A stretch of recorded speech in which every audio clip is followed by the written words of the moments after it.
గురుగారు ఇప్పుడు మనం జాతకంలో చూసుకుంటే చాలామంది ఈ దోషాలున్నాయి అని నమ్ముతూ ఉంటారు. అంటే పురోహితులకు చూపించుకొని మీ మీ జాతకంలో ఉద్యోగం ఎందుకు లేట్ అవుతుంది? ఈ దోషం ఉంది. లేదా వివాహం ఎందుకు లేట్ అవుతుంది అంటే ఈ దోషం ఉంది. చదువు ఈ ర్యాంక్ రావట్లేదు అన్న ప్రతి దానికి ఇలా మనం చూస్తూ ఉంటే దేనికైనా ఒక సొల్యూషన్ ఉంటుంది అన్నట్టు ప్రతి దానికి ఒక పరిహారం అనేది చెప్తూ ఉంటారు. ఈ పరిహారాలనేవి మనం పాటించడం వల్ల నిజంగానే మేలు జరుగుతుందంటారా? శ్రీ మహాగణాధిపతయే నమ. ఐం మహాసరస్వత్యే నమ. శ్రీ లలితాంబికాదేవ్యే నమ. జాతకములో ఉండేటువంటి దోషాలకు పరిహారాలు చేసుకుంటే నిజంగా మేలు జరుగుతుందా? అవి ఎటువంటివైనా కావచ్చు. ఉద్యోగం రావాలంటే అని కానీ, వివాహము కావాలంటే పరిహారాలు చేసుకుంటే అవుతుందని కానీ, చదువు కానీ, ఏవో ఇవన్నీ ఉంటాయి కదా. ఇవే కాదు, నేను ఇంకా కొన్ని చెప్తానమ్మా మీకు. ఇప్పుడు అమ్మాయి తెలియక ఇంట్లో నుంచి పోయి ఉంటుంది.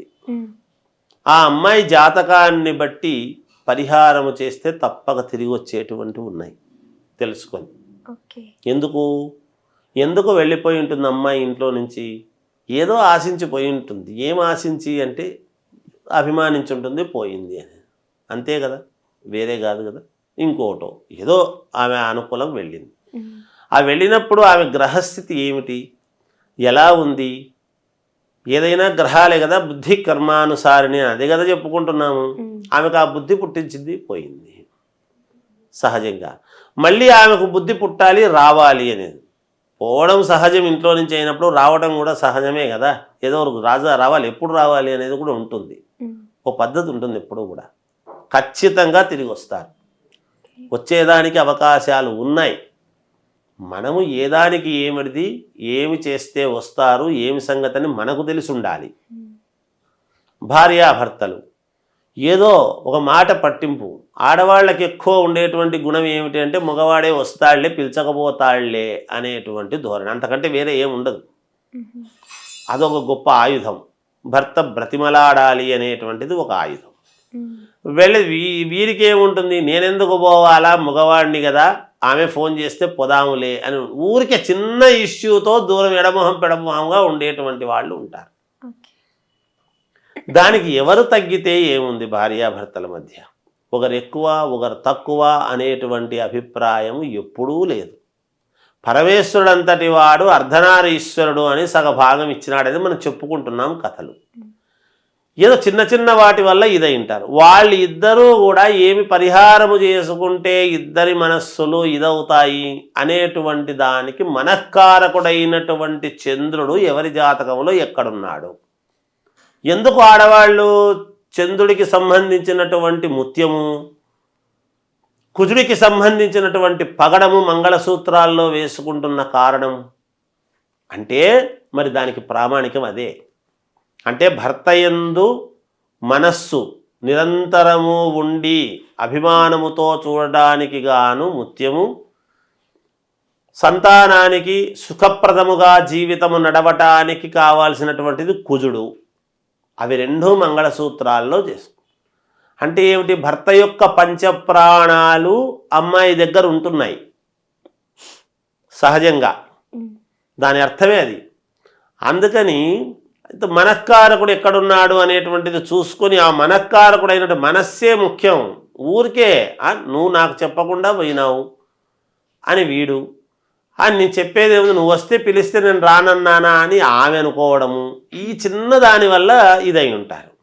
చూడండి, ఈ మధ్యలో ఎవరు కావాలని కాదు కానీ ఎవరో రావటము, అట్లా చేయకూడదులే, నీ మీద ఆ మాత్రమైన ప్రేమ ఉండాలి అని చెప్పి ఏదో మాట్లాడము, ఇంకా కొంచెం దాన్ని అనవసరమైనటువంటి కాస్త విస్తృతి చేయడము, ఇలాంటివేమో చిన్న చిన్నవి జరుగుతూ ఉండి భార్యాభర్తల మధ్య ఎడమొహం పెడమొహం ఉన్న దానికి సంబంధించినటువంటి పరిహారాలు ఏమిటి? సంతానము కాలేదు అని దంపతులు ఇద్దరు బాధపడుతూ ఉండేటువంటి దానికి గాను చేసుకోవాల్సినటువంటి పరిహారం ఏమిటి? మా వారికి ఉన్నతమైనటువంటి ఉద్యోగము వస్తే మాకు కాస్త స్థితిగతులు పెరుగుతాయి, అని నిరంతరము భర్త యందు అత్తమామలను బాగా చూసుకోవచ్చు, నా పిల్లలను బాగా చూసుకోవచ్చు, మంచి స్కూల్లో వేసుకోవచ్చు నేను అని ఆమె కోరిక నెరవేరటానికి ఎటువంటి పరిహారాలు చేస్తే జరుగుతాయి అనేటువంటిది, ఇలా అనేక రకాల వాటికి ప్రతి దానికి పరిహారాలు అనేటువంటివి ఉన్నాయి. కొంతమందికి భూమి వలన సమస్య ఉంటుంది. ఈ భూమి గనక తకరారు తెగిపోతే మా కుటుంబం బాగుంటుంది అనేటువంటి ఆలోచనతో ఉంటారు. కొంతమందికి కోర్టు వివాదాలు ఉంటాయి. కోర్టులో మాకు ఈ కేసు అనవసరంగా మాకు మెడకు చుట్టుకుంది, ఇది గనక పోతే మేము బాగుంటాము అనేటువంటి ధోరణి ఉంటుంది. కొంతమందికి ఎవ్వరూ సహకారము లేదు, బంధువర్గములో తల్లిదండ్రుల ఇంటికి పోలేము, అబ్బాయి తల్లిదండ్రుల ఇంటికి అబ్బాయికి పోయి తెచ్చుకోవడానికి కుదరదు, అమ్మాయి తల్లిదండ్రులను అడిగితే బాగుండదు అని ఆత్మవిశ్వాసముతో బతకాలి అని జీవితము గడిపేటువంటి వాళ్లకు మాకొక్క ఆధారము ఎక్కడా ఏమీ లేదే, ఒక్క ఆధారము దొరికితే మేమిద్దరము కూడా శ్రమపడడానికి సిద్ధంగా ఉన్నాము, ఇవాల్టి రోజున ఇద్దరూ ఉద్యోగాలు చేసుకుంటున్నారు ఎంతోమంది, మేము చేసుకుంటాము అని ఆందోళనతో ఎదురు చూసేటువంటి కుటుంబాలు ఎన్నో.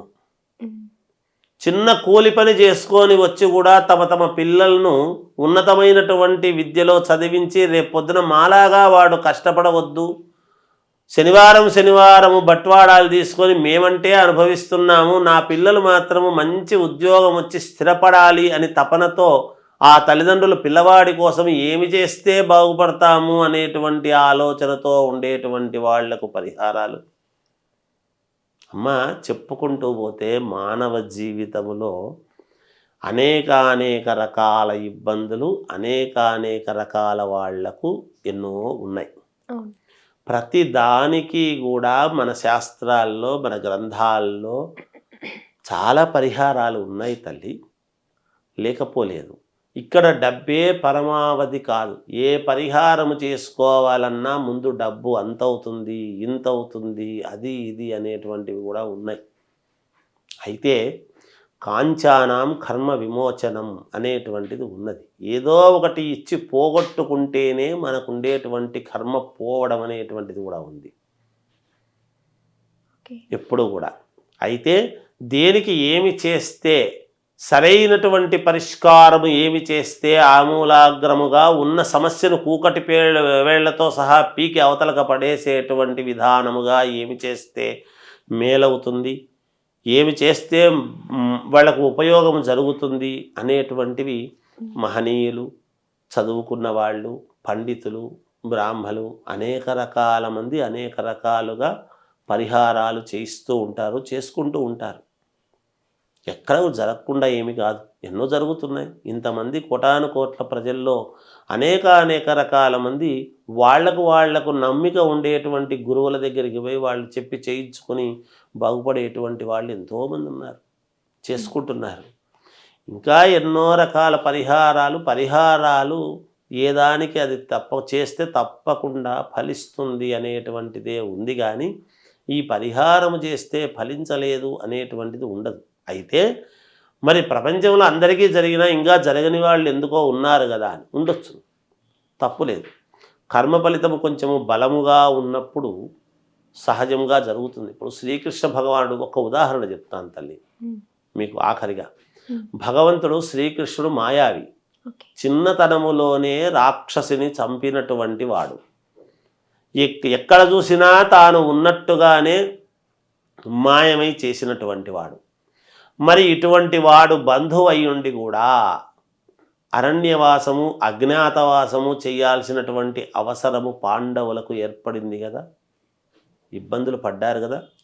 అసలు ఇబ్బందులు పడాల్సిన అవసరం ఏముంది? శ్రీకృష్ణుడు అంతటి వాడు ఉన్నప్పుడు ఒక మాయ చేత బ్రహ్మాండమైన సర్వసుఖాలు అనుభవించేట్టుగా చేయొచ్చు కదా. అంటే కొంత కర్మ ఫలితము అనుభవిస్తూ ఉండి అక్కడ కొన్ని ఇబ్బందులు కలుగుతూ వీళ్ళ కర్మ అయితే అనుభవిస్తున్నారు, అనుభవించేటప్పుడు ఒక రాక్షసుడు రావటము, ఒకరు వచ్చి పరీక్ష చేస్తే అక్కడ అక్షయ పాత్ర ఇచ్చేటప్పుడు ఇచ్చి అది సమన్వయం చేయటము, అంటే ఇబ్బందులు వస్తాయి, రాకుండా ఉండవు.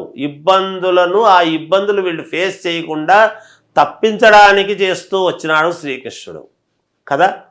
మనకు తెలుసు కదా, కథలు వింటున్నాం కదా. మరి ఇబ్బందే జరగకుండా చేయొచ్చు కదా, అసలు వాళ్ళు అడవులకే పోకుండా చేయొచ్చు కదా.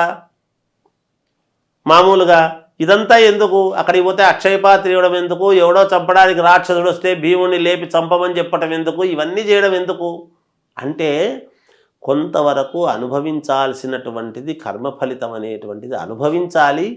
ఆ కర్మ ఫలితం అనుభవించేటప్పుడు ఇబ్బందులు రాకుండా చూసుకోవటానికే ఇలాంటి పూజలు కార్యక్రమాలు అనేటువంటివి ఉన్నాయి తల్లి శాస్త్రాలలో. ఓకే. ఇబ్బందే రాకుండా చేయడం మేము చేస్తాము అనడానికి ఉండదు. ఇబ్బంది వస్తుంది, ఆ ఇబ్బందిలో నువ్వు కష్టపడకుండా ఇబ్బందిని తప్పించుకోవటం అవసరం. ఓకే. ఇబ్బందే రాకుంటే ఎట్లా, అలా చేయడానికి లేదు కదా.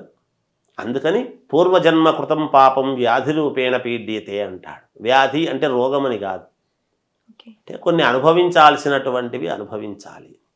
అందువల్ల తల్లి తప్పకుండా పరిహారాలు 100% పరిహారం వలన మేలు జరుగుతుంది, జరిగి తీరుతుంది గాక.